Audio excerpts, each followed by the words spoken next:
de retrouver ici avec nous pour cette interview, pour mieux le connaître, mais mieux connaître aussi ses livres qu'il présente. Alors ici, il est pour son dernier livre, La pratique moderne des options et des futurs. Alors ça paraît un peu compliqué, il va essayer de nous expliquer un petit peu ça, comment ça fonctionne, etc. C'est assez intéressant, et surtout pour ceux qui veulent faire du trading et qui veulent mieux comprendre le trading, c'est vraiment bien axé sur les options et les futurs, et affiner ses prises de position grâce aux options, la valeur temps, le delta, le gamma, etc. Tout ça, ça paraît un peu compliqué. Est-ce que ce livre-là va répondre un peu à toutes nos questions? Alors je vous rappelle qu'aussi que M. Witzavon avait écrit un autre livre, un marché financier, qui est un peu plus vieux, qui a reçu le prix Turgot. Alors c'est un pavé, mais si vous voulez mieux connaître l'analyse, les marchés financiers, l'analyse théorique, l'analyse technique, l'analyse pratique, l'application, etc., tout ce que vous avez toujours voulu savoir sur les marchés financiers, là, vous en avez pour un peu plus que le week-end, hein, quand même, à lire, mais c'est toujours intéressant, et c'est un très bon livre. Quand est-ce qu'il avait été écrit, celui-là? Le livre est sorti en 2000, ça c'est la 3e édition. C'est la 3e édition, et la sorti en 2000, il fait 1000 pages. Sorti en 2000, et il fait 1000 pages. C'est facile à retenir. Alors là, on est pour la pratique moderne des options et des futurs, à M. Witzavon. Je vous rappelle que le livre, vous pouvez l'acheter évidemment aux librairies Erol qui l'ont en vente, vous pouvez le consulter, le feuilleter, etc. Et puis tout de suite le faire dédicacier par M. Witzavon et éventuellement lui poser des questions plus directes sur le livre, hein, etc. Et prendre peut-être des liens avec lui. Alors, on le reçoit, mais on va essayer de mieux comprendre. Alors, mieux comprendre l'auteur, mieux comprendre comment ça s'appelle.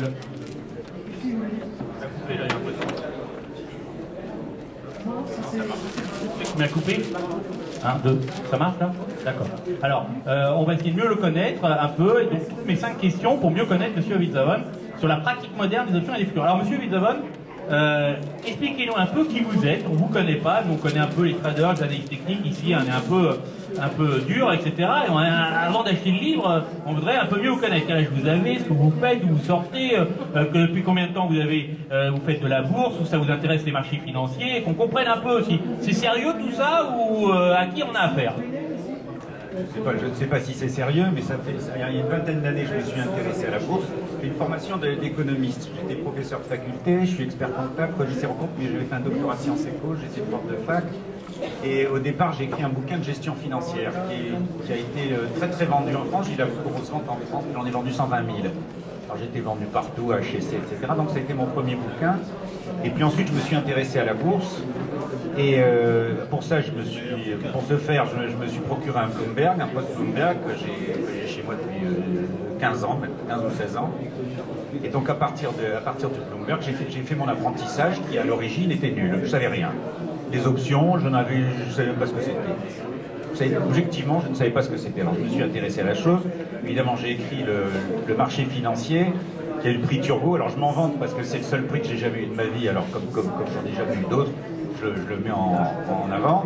Et puis donc après ça, j'ai évidemment travaillé les options. J'ai beaucoup spéculé sur les options. Et à la fin, j'ai écrit ce petit livre qui n'est pas gigantesque, il fait que 300 pages, mais il est très explicatif et il n'y a pas l'équivalent en France. Ma connaissance théorique, je l'ai trouvée chez les auteurs américains.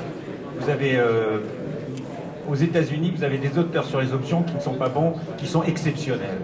Ils sont tous exceptionnels. Mais j'ai fait quelque chose de complètement différent d'eux parce que ce que je leur reproche, c'est très bon, hein, mais ce que je leur reproche quand même, c'est qu'il n'y a pas la touche pratique. On n'a pas l'impression qu'ils ont mis leur bon argent dans une opération d'option. Moi, dans mon bouquin, c'est ce que j'ai fait. Vous avez la pratique. Donc à la fin de chaque chapitre, que ce soit pour l'achat d'un call ou pour acheter un compte d'or ou le vendre, etc., quelle que soit la stratégie que vous voulez faire, vous avez une explication pratique à toujours suivre. Chaque fois que j'ai spéculé et que j'ai été en contradiction avec mes propres recommandations, chaque fois, je me suis fait arracher. Et chaque fois, je me regarde dans la glace en me disant « mais tu es un demeuré, tu te dis qu'il ne faut pas faire ça et tu le fais. » Et voilà, tu t'es fait casser la figure. Donc pourquoi je l'avais fait? Parce que, bon, un excès de cupidité en disant bah, « je vais gagner plus si je fais comme ça ». Donc, il faut toujours ne pas perdre de vue quand vous spéculez sur les options de toujours jouer en sécurité. Si on joue en sécurité, on peut gagner pas tout le temps. Vous allez gagner 7 ou 8 fois sur 10. Pardon, oui. Alors, oh là là, quel âge j'ai 36 ans, j'ai bloqué le compteur il y a un certain temps. Voilà. 36 ans, je suis un peu plus vieux. Oui, bien sûr. Depuis combien de temps? Oh, ça fait 15 ans. Et aux options, pourquoi plus les options qu'à bourse? Parce que les options, vous avez un effet de levier qui est à la fois dangereux mais extrêmement rémunérateur. Mais si vous arrivez à vous couvrir intelligemment, véritablement vous gagnez beaucoup plus qu'avec des actions. Et la deuxième chose qui est très importante, les gens n'en ont pas tellement la conscience, c'est que si vous achetez un contrat financier, un contrat sur le CAC ou une action, elle monte ou elle descend. Elle n'a pas d'autre choix à vous proposer. Si elle monte, c'est merveilleux, vous êtes acheteur, vous gagnez de l'argent. Si elle descend, vous vous faites prendre tous vos sous. Une option, vous pouvez jouer la hausse et la baisse, vous pouvez jouer dans les intervalles, vous pouvez jouer les durées. Vous avez des tas de libertés extraordinaires. Et si vous connaissez, si vous avez le courage, il faut un petit peu de courage, de travailler la technique, c'est ce que je me suis efforcé de faire dans le livre, là vous pouvez véritablement gagner en sécurité. Voilà. Alors, on vous connaît un petit peu mieux maintenant, donc on a un peu compris votre parcours, on ne connaît pas votre âge, on peut faire des options. On va acheter un call 36 alors, ok, ou on va faire un strangle, un straddle sur 36 peut-être. À la baisse, on aura peu de chances de gagner quand même. Alors le livre, quelles sont les raisons qui vous ont poussé à écrire ce livre, les pratiques modernes des options et des futurs? Pourquoi avoir écrit ce livre? Ça manquait en France? En France, vous n'avez pas de livre, enfin à ma connaissance, à part des petits opuscules qui n'expliquent rien, qui font 20 pages, on vous explique comment acheter l'option, sans vous dire, ou avec un petit graphique qui est sans intérêt finalement. Vous n'avez pas de livre en France. La littérature, encore une fois, est exclusivement américaine et elle date un petit peu. Les Américains ne sont pas beaucoup renouvelés. Il y a un défaut qu'ils ont à travers leur talent, parce que c'est un défaut qui résulte de leur talent, c'est qu'ils adorent se plonger dans des trucs mathématiques, dans des calculs mathématiques absolument incompréhensibles. Et ça, je vais vous dire, que vous passiez 3 heures vous êtes avec votre option, les cours montent. Si en plus vous avez une hausse de la volatilité, vous allez voir votre argent se gonfler comme un gros ballon et vous n'avez pas besoin de connaître les mathématiques. Ce qu'il faut, c'est comprendre, avoir les bons réflexes et les bonnes réactions. Les mathématiques, c'est un petit peu secondaire, à mon sens. Donc de développer outrageusement, ils aiment bien, beaucoup de professeurs aiment bien montrer à quel point ils sont savants. Alors ils font des maths avec des fonctions intégrales, etc. Et ils vous noient dans des tas de détails qui finalement sur le plan pratique vous servent à rien. À la fin de chaque chapitre, je répète, c'est ça le plus important dans le livre, il y a des recommandations pratiques, suivez-les, faites pas comme moi, suivez-les. Et le jour où vous ne les suivrez pas, vous direz, ah, il avait raison, on n'avait pas mesuré. Là, vous mesurerez avec le compte en banque, évidemment. Comment? À la fin de chaque chapitre. Elles sont écrites en grisé. Il y a un grisé, je vais vous montrer. Attendez, bougez pas, je repasse le micro. Je vous repasse le micro. Non, mais vous allez voir. Alors, on comprend, hein, c'est un livre directement pratique. Quand c'est coloré comme ça, c'est une recommandation pratique. Vous lisez bien et surtout, vous suivez bien. Enfin, vous faites comme vous voulez, c'est votre argent, mais véritablement, ne faites pas les mêmes erreurs que moi. Et voilà, bah exactement. Non, mais allez-y, il n'y a pas de souci. Il n'y a pas de souci. Alors, on comprend très bien qu'on a là un livre directement tiré d'un praticien qui s'est pris des petites tôles. Il a dit, chaque fois que j'ai fait les mauvais choix, tout de suite je les ai payés. Donc c'est directement pratique, utile et tout de suite à pouvoir permettre de prendre des positions, à le mettre en place. Distingue. Peut-être aussi, il nous a rappelé que parler d'usine à gaz, de chiffres, etc., c'est peut-être aussi, moi je dirais, peut-être pour montrer leur science, mais aussi peut-être pour montrer le fait qu'ils ne connaissent pas si bien la chose. Avec, on se souvient des médecins de Molière, commencent à parler en latin pour noyer le poisson. C'est une bonne réflexion, parce que dans mon bouquin, je vous explique, je vous invite à le lire quand même, la méthode de Black & Scholes. Alors Black & Scholes, c'est une des méthodes il y a la binomiale et Black & Scholes pour évaluer une option. Et Black & Scholes, on vous fait toujours des tas de calculs mathématiques. Dans le livre, je vous ai fait le calcul mathématique et en parallèle, je vous l'ai expliqué en français. Et vous allez comprendre, c'est très astucieux. C'est pas génial ce qu'ils ont fait, c'est astucieux.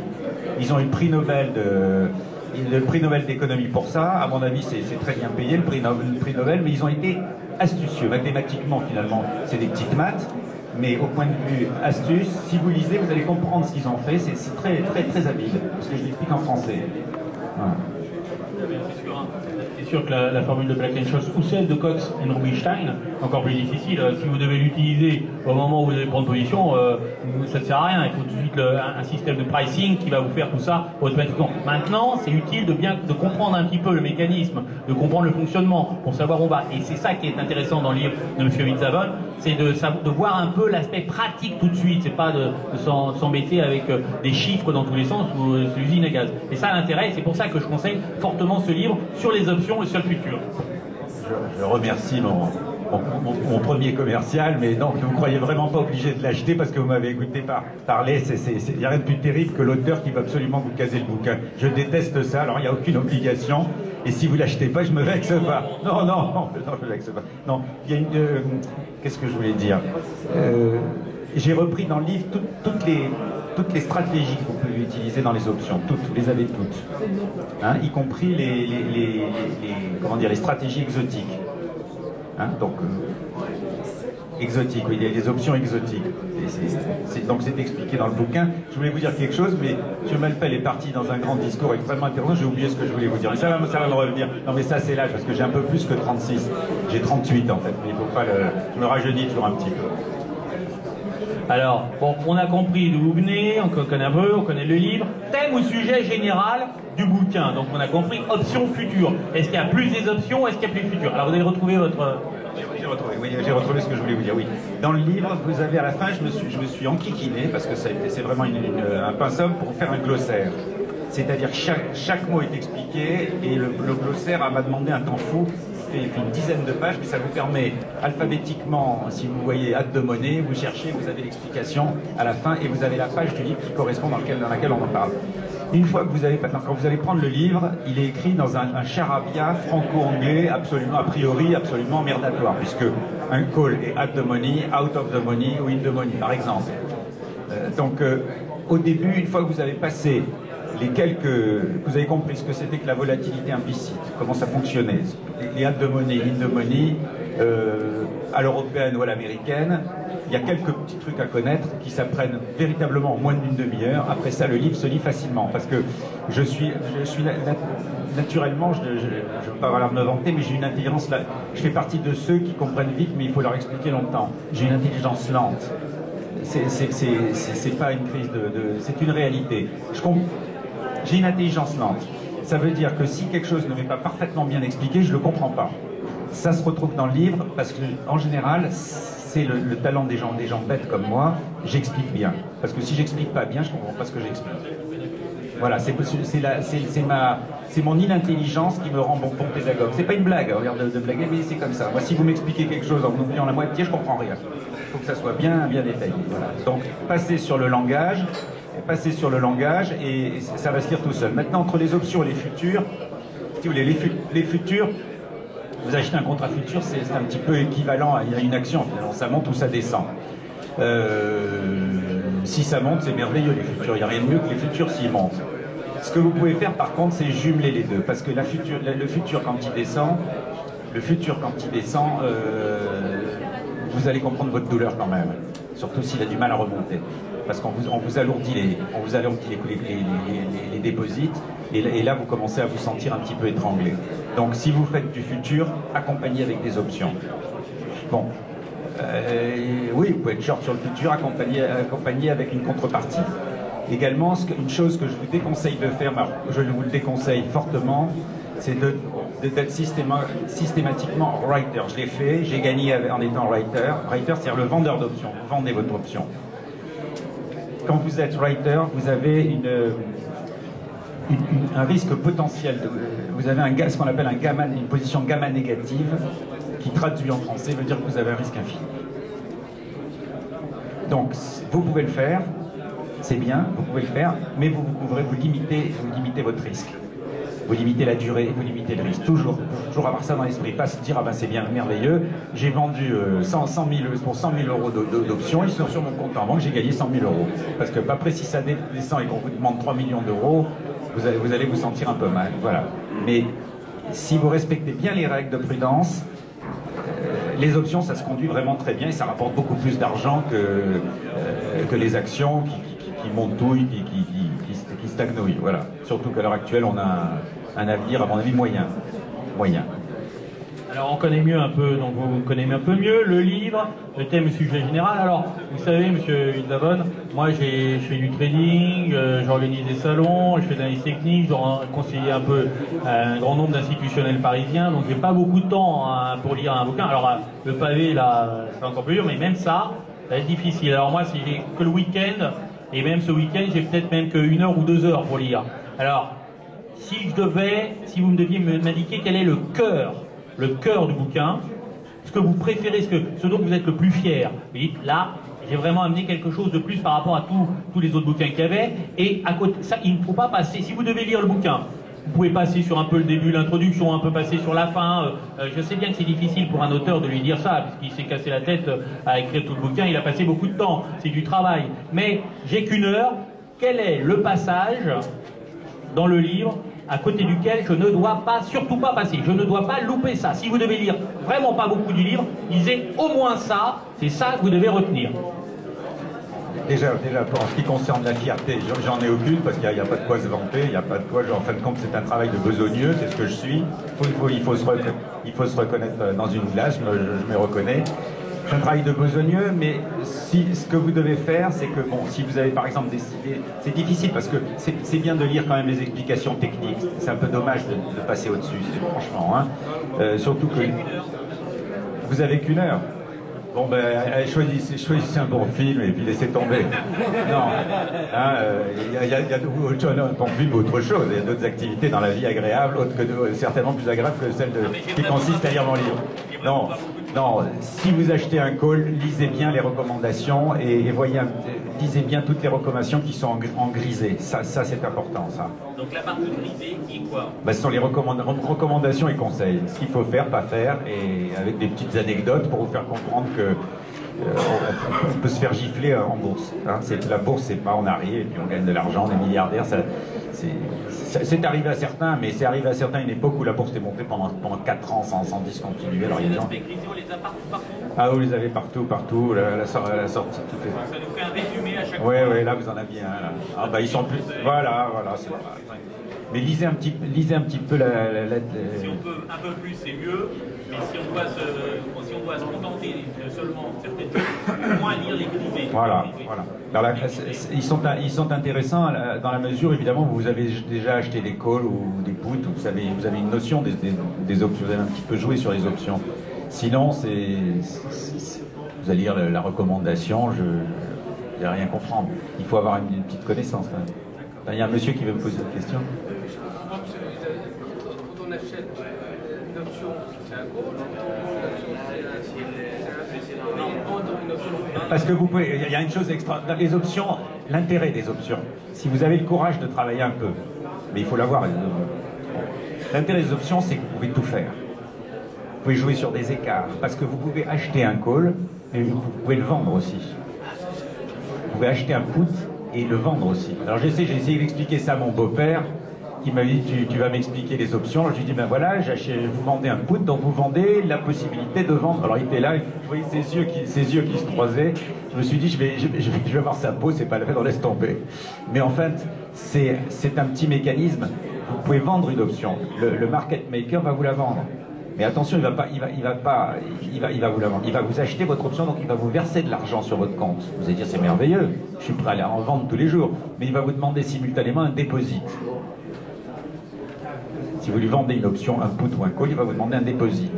Et si l'option ne va pas dans le bon sens pour vous, il va vous demander d'augmenter le déposit. Et si à la fin, ça va pas bien, mais il va se servir sur votre déposit et vous récupérer l'argent qu'il vous a donné et vous prendre votre déposit. Donc ce qui fait que vous perdrez. C'est malheureusement pas systématiquement gagnant, sinon... On commence par vendre un put. Évitez au départ. Si vous vendez un put, achetez-en un derrière, protégez-vous. Suivez bien les recommandations. J'ai un de mes amis, alors les contrats de futurs, c'est pareil. Les futurs, si vous dérapez, moi j'ai un ami qui a acheté, qui s'était mis sur acheter des contrats de CAC 40, quand le CAC 40 était pratiquement à 6800 points, et au moment où il les a achetés, ça a commencé à déraper. il a perdu 15 ou 20 000 euros, il s'est arrêté. Il a bien fait de s'arrêter parce que c'est descendu pendant 2 ans. Donc il faut toujours, si vous achetez des contrats de futur, simultanément, protégez-vous avec des options. Réduisez votre gain, mais réduisez aussi votre risque. Toujours réduire le risque. Je pense que les gens sont un peu, de toute façon, un peu au courant ici, puisque beaucoup font du trading, donc les futurs, c'est plus les options en fait, surtout sur lesquelles les gens vont être regarder votre livre, qui va vraiment les intéresser. Mais effectivement, ils peuvent couvrir, les options peuvent servir à différents usages, soit du spiel, mais c'est évidemment plus risqué, mais en même temps, on peut aussi placer des stop-loss, on peut placer des points d'invalidation, on peut acheter du futur sans obliger de se couvrir avec des options en sortant à l'achat ou à la vente. Là, sur les options, c'est un peu plus risqué parce que c'est plus difficile. Enfin, moi, ce que j'ai l'impression sur les options, c'est qu'on joue. C'est vrai que c'est plus fin, effectivement, mais il y a 3 paramètres sur lesquels il y a le directionnel, comment ça s'appelle, la volatilité et l'échéance sur lesquelles on doit avoir bon. Donc c'est plus difficile si on achète une option, on a une chance sur 3 de gagner. C'est un peu difficile parce que bon, normalement, alors la vendeur d'options, c'est à la fois le truc des meilleurs et le truc des oiseaux. C'est-à-dire comme ça que vous faites accrocher et vous perdez tout votre pantalon, toute votre chemise, mais également les professionnels ne font que vendre des options ou se mettre mais seulement ils ont un système de pricing, ils peuvent gérer leurs options et gérer leur portefeuille, donc c'est un peu difficile. Mais ce livre-là, justement, permet de mieux comprendre tous ces éléments-là, de couvrir, de protéger sa position. C'est effectivement le but recherché, mais en fait, si vous prenez, là on parlait d'un contrat de futur, un contrat de futur, il a un delta de 50%, c'est-à-dire qu'il monte en angle droit, comme ça. Alors que l'option, elle monte en accélération. Donc l'option, par exemple, pour l'achat d'un call, ce que je vous conseille de faire, si vous envisagez une hausse, vous achetez un call out of the money, c'est-à-dire que si l'indice par exemple est à 3008, vous allez acheter un call 3850, donc il vaut rien votre call dans votre esprit, mais votre call il vaut quand même quelque chose, de manière à vous mettre en bas de la courbe du delta et profiter de l'accélération. Et c'est ça, c'est comme ça que vous gagnerez le plus d'argent. Si ça va dans le bon sens, c'est comme ça que vous allez y gagner le plus d'argent. Et comme il est vers le bas du S, s'il recule, il reculera moins vite, donc il va monter plus fort, il reculera moins vite. Alors que votre contrat de futur, il monte linéairement. Il monte, il vous emmène au paradis ou il vous emmène en enfer. Mais droit devant, vous êtes sur une pente comme ça à 45 degrés, puis descendez, on vous demande et vous perdez vos sous. Allez-y monsieur, pardon, je vous en prie. Est-ce que vous pouvez nous donner les meilleurs pointeurs français vers des formations on est sur le salon du Forex, donc sur les techniques de hedging options Forex en dehors de M. Cussac qui est aussi, je connais. On va pas faire de publicité pour personne. Là, on est pour le livre. Hein. En dehors de 10h30. Ça ne me gênerait pas de vous donner une adresse, mais j'en ai pas. Vraiment, j'en ai pas. Sincèrement, je cherche. Si j'avais, je sais pas qui fait ça. Alors. Là, on est pour l'interview de M. Witzavon sur son livre. On peut bien sûr, on a d'autres pratiques modernes des options des futurs. Je vous rappelle que ce livre, donc, est en vente sur les librairies Erol. Vous pouvez le faire dédicacer tout de suite en l'achetant auprès de M. Witzavon. Alors, on a fait un peu le tour, on connaît un peu mieux Witzavon. Le livre, on connaît un peu le thème sujet central. On a le cœur du livre, c'est surtout les petits points grisés, les conseils, les recommandations qu'il faut absolument, à côté desquels il ne faut absolument pas passer. Alors, dernière chose, votre actualité, M. Witzavon, qu'est-ce que vous faites? Est-ce qu'un autre livre bientôt, c'est le dernier et peut-être que, justement, pour répondre à la question de monsieur, peut-être qu'un séminaire sur les options, ça serait peut-être bien vu. Ça intéresserait pas mal de gens. La vérité, de faire un séminaire sur les options, j'y avais pas pensé, mais il est possible que... Oui, tout à fait. Si je m'aperçois qu'il y a des gens qui sont intéressés, j'en ferai un. Un site web? Non, ce que je voudrais faire, là, en ce moment, je suis en train de développer, parce que simultanément, j'ai développé sur la base Bloomberg tout un système d'analyse fondamentale sur les actions. Et donc là, pour le moment, malheureusement, quand on l'avait développé avec mon informaticien, celui-ci est mort, donc je suis obligé de tout reprogrammer. Et donc on va s'installer en principe sur le store de Bloomberg d'ici, à mon avis, 1 an, pour mieux gérer les... Le concept, c'est de savoir derrière une action ce qu'il y a. Parce que quand vous achetez une action, vous en général, fondamentalement, économiquement, si elle est bien, si elle n'est pas chère, si elle est chère, etc. Donc ça a été développé. Ce que je vais essayer de faire, peut-être, c'est de faire un fonds commun de placement. Je suis en train de voir avec sur les options. Et le séminaire, on va y réfléchir. Et le séminaire, oui, pourquoi pas. Oui, oui, oui, j'y réfléchis, oui, tout à fait. Oui. Parfait. Est-ce que vous avez des questions? Alors, quelques questions. Oui, monsieur. S'il vous plaît, merci bien. Alors, bon, alors moi, je suis un sous-amateur d'options. Bon, je bricole avec les papillons, les condors, les écarts, les ratios, etc. Je vends, j'achète, je mets. Alors, il y a une chose que je ne comprends pas du tout, c'est pourquoi les autorités financières, oui, je ne comprends pas pourquoi les autorités financières ont choisi une position qui m'interroge. Pourquoi ne peut-on pas passer des ordres différés et des ordres conditionnels lorsqu'on veut donc prendre une position sur une option ou sur une combinaison d'options? Voilà, merci. Si j'ai bien compris votre question, vous voudriez acheter une option quand l'indice est à un certain prix, par exemple. Je ne peux pas me mettre dans leur tête, mais j'imagine que la raison vient du fait que vous pouvez avoir des variations de volatilité importantes. Mais ceci dit, si vous croyez à la hausse, même si vous payez une option avec une volatilité, parce que la volatilité implicite, c'est le niveau de cherté de l'option. C'est tout simplement ça. Alors, sous ce nom très savant, qu'est-ce que ça veut dire? Si vous avez une grosse volatilité implicite, ça veut dire que le market maker vous la vend à un maximum. Voilà. Si elle est faible, il vous la vend pas cher. C'est aussi simple que ça. Mais quand ça monte, de toute façon, qu'elle soit haute ou basse, vous allez gagner de l'argent.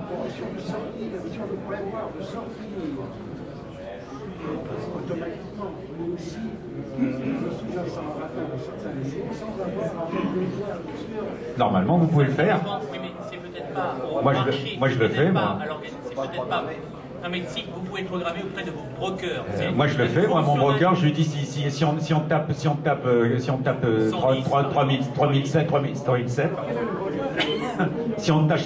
tape 3007, vous me vendez. Alors, il m'appelle, il me dit voilà, on a 3, ça m'est arrivé. On a 3705, qu'est-ce qu'on fait?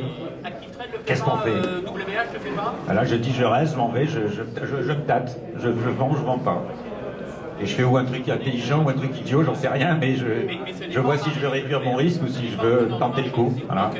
Oui, le broker le fait. Non, ça se fait. Hein. Normalement, c'est le broker qui le fait, mais c'est pas au marché, c'est pas au teneur de marché, à Euronext ou au Money, etc., de tenir ce problème-là. Ce problème-là, c'est avec votre broker de l'infosociété. C'est un ordre conditionnel en réalité. Dès que ça touche tant, vous sortez. D'accord. Bon, par exemple, c'est à votre broker. À voir. Une autre question? Bonjour. Tout à l'heure, vous avez parlé des formules mathématiques, des calculs compliqués. Est-ce qu'on peut résumer tout ça en un simple calcul de l'espérance, tout simplement, à maximiser?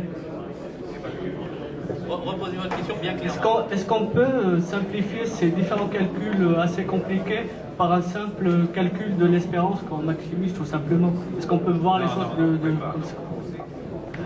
De toute façon, vous ne pouvez pas le calcul de Black and Scholes, je vais pas partir là-dedans parce que là on en a pour 1h30 et au bout d'une heure, au bout de 10 minutes, je serai tout seul, vous serez parti. Mais